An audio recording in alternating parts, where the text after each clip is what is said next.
Now, pricing. Well, it used to be that in Amazon's terms of service, you could not price your product higher than it could be found on any online store.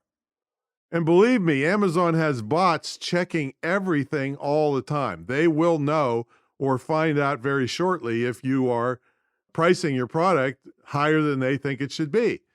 However, the antitrust people started getting on Amazon's butt about this, and they took off this restriction. Sounds good, right? Yeah, right.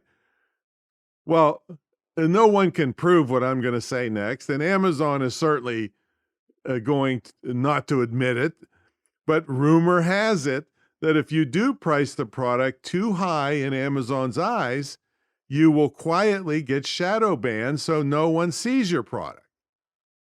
Also, if you reduce your price, let's say for some kind of sale, Amazon may not let you raise it back up to normal. I heard a guy on a podcast say he was forced to price his product where he could only break even, which meant all his hard work was for nothing. There's tons of horror stories about Amazon strong-arming people on pricing.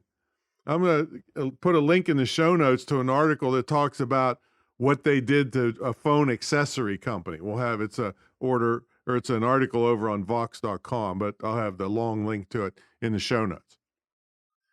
All right, let's talk about ripoffs now. Another thing that can happen is that employees in China and India, they were actually caught stealing your vendor data in order to give it or sell it to their buddies to compete and undercut you. And you have people simply ripping off all your product descriptions and knocking off your products with cheaper versions. I mean, even the vendors you are buying your products from can't be trusted. Let's say you start ordering a larger and larger amounts of a product from them.